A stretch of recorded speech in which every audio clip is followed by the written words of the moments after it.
Zerodha is not a stock broker.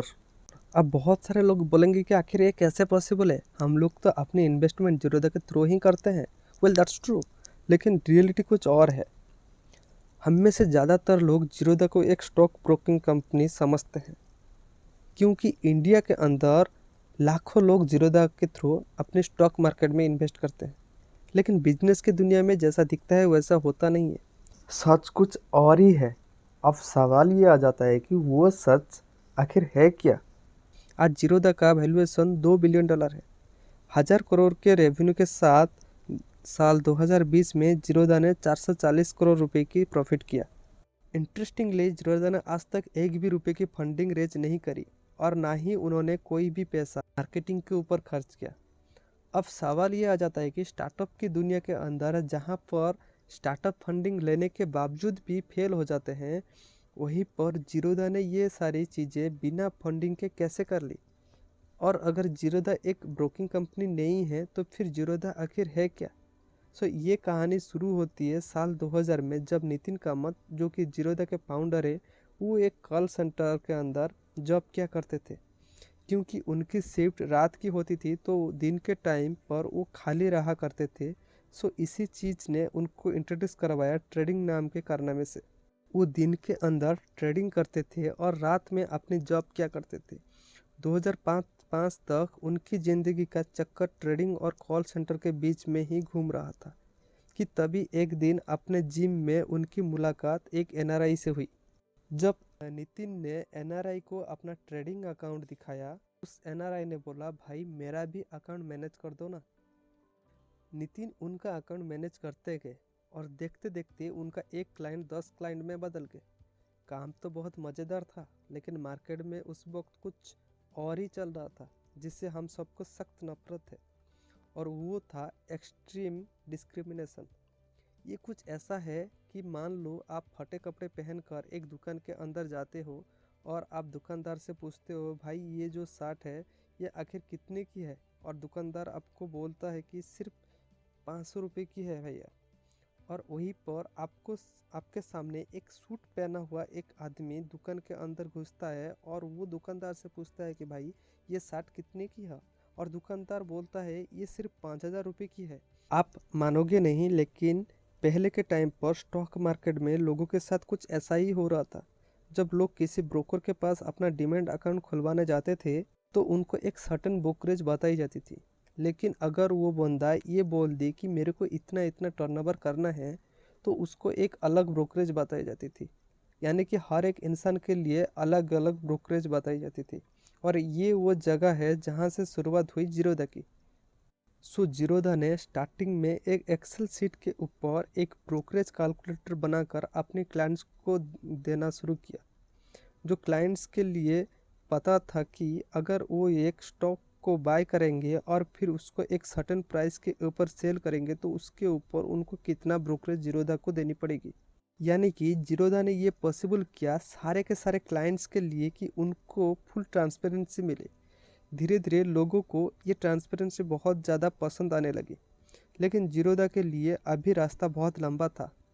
साल 2010 से साल 2011, यानी कि शुरू करने के एक साल के बाद जीरोधा ने सिर्फ 1000 कस्टमर एक्वायर करे थे। अब सवाल ये आ जाता है कि लोगों को ये ज़बरदस्त ट्रांसपेरेंसी देने के बावजूद भी लोग स्टॉक मार्केट के अंदर इंटरेस्ट क्यों नहीं दिखा रहे हैं। और उस वक्त नितिन को ये रियलाइज हुआ कि लो कॉस्ट और ट्रांसपेरेंसी रखने से बहुत कुछ नहीं होने वाला। और इसीलिए जीरोधा ने अपने लो कॉस्ट मॉडल को शिफ्ट किया और बना दिया द फ्लैट फ्री मॉडल। आप चाहे ट्रेड करो, इन्वेस्ट करो, चाहे आप 1000 रुपये इन्वेस्ट करो या आप 1 करोड़ रुपये इन्वेस्ट करो, जीरोधा हर एक बंदे से सिर्फ 20 रुपये चार्ज करेगा। लेकिन तभी मार्केट के अंदर एंट्री होती है एक कंपटीटर की, जो कि जीरोधा की तरह ही अपने सारे के सारे क्लाइंट्स को लो कॉस्ट और ट्रांसपेरेंसी प्रोवाइड करने लगे। और जीरोधा ने एक झटके के अंदर अपना पूरा का पूरा एज खो दिया। उस वक्त नितिन कामत ब्लॉग पोस्ट लिखा करते थे, जहां पर जीरोधा के लोगों को फ्री में फाइनेंस और स्टॉक मार्केट की नॉलेज प्रोवाइड करते थे। ये करते करते नितिन को एक दिन ये रियलाइज हुआ कि मार्केट के अंदर जो 90% लोग हैं वो ट्रेडर्स नहीं बल्कि वो इन्वेस्टर है। और ट्रेडर्स और इन्वेस्टर के साइकोलॉजी में बहुत फ़र्क होता है। मार्केट के अंदर 90% लोग ऐसा है जो कि लॉन्ग टर्म के लिए स्टॉक मार्केट में इन्वेस्ट करना चाहते हैं। लेकिन जिरोदा ने अभी तक फोकस कर रहा था ट्रेडर्स की कम्युनिटी के ऊपर। और फिर जिरोदा ने एक ऐसा स्टेप लिया जिसने पूरी स्टॉक ब्रोकिंग इंडस्ट्री को हिला कर रख दिया। जिरोदा ने अपनी 20 रुपये की फ्लैट फ्री हटा के एकदम जीरो कर दिया। अब जिरोदा सिर्फ इंट्राडे और फ्यूचर और ऑप्शन के ऊपर 20 रुपये के फ्लैट फ्री चार्ज करने लगा। जिरोदा की इस एक मूव ने न सिर्फ इन्वेस्टर कम्युनिटी को एक नेक्स्ट लेवल पे अपनी तरफ अट्रैक्ट किया बल्कि रातों रात आधे से ज़्यादा स्टॉक ब्रोकर की दुकान बंद कर दी। आपको जानकर बहुत हैरानी होगी लेकिन उस वक्त लोगों ने स्टॉक ब्रोकर को लुटेरा तक कहना शुरू कर दिया था। जिरोदा की इस बिजनेस स्ट्रैटेजी ने मार्केट के अंदर एक ब्रैगवर्दी प्रोपोजिशन क्रिएट किया जिसके चलते लोगों ने जाकर अपने आप जिरोदा के बारे में बाकी लोगों को बताना शुरू कर दिया। लेकिन हैरानी की बात तो ये है कि मार्केट के अंदर इतना तगड़ा डिस्ट्रप्शन करने के बावजूद भी 2016 तक जिरोदा का ग्रोथ रेट बहुत ही कम था। एंड इसका रीज़न था complex procedure. So let me tell you, people don't take good decision, they take convenient decision. I repeat, people don't take good decision, they take convenient decision. आप खुद notice करके देख लेना, आपका अगर 2 ऑप्शन दिया जाए, ऑप्शन ये कि आप किचन में जाओ, खुद खाना बनाओ और खाओ, और ऑप्शन बी कि आप स्विगी पे जाकर कुछ भी ऑर्डर कर लो। मैं आपको गारंटी दे रहा हूँ 95% लोग स्विगी से ऑर्डर करेंगे और ये जानते हुए भी कि बाहर का खाना उनके हेल्थ के लिए अच्छा नहीं है, वो लोग स्टिल स्विगी से ऑर्डर करेंगे क्योंकि ये एक कन्वीनियंट डिसीजन है, ये एक ह्यूमन टेंडेंसी है। हम लोग उस चीज़ को ज़्यादा जल्दी चूज करते हैं जो करने में आसान हो। एंड यही रीज़न था कि जिरोदा की जीरो फी होने के बावजूद भी लोग स्टॉक मार्केट के अंदर इंटरेस्ट नहीं दिखा रहे थे। अगर आप पुराने टाइम का कुछ स्टॉक ट्रेड खोल कर देखो तो आपको डेफिनेटली चक्कर आ जाएंगे। चीज़ें इतनी ज़्यादा कॉम्प्लेक्स होती थी कि कोई चाहकर भी स्टॉक मार्केट के अंदर इन्वेस्टमेंट करने का सोचता ही नहीं। एंड ये देखते हुए जिरोदा ने बनाया अपनी काइट प्लेटफॉर्म।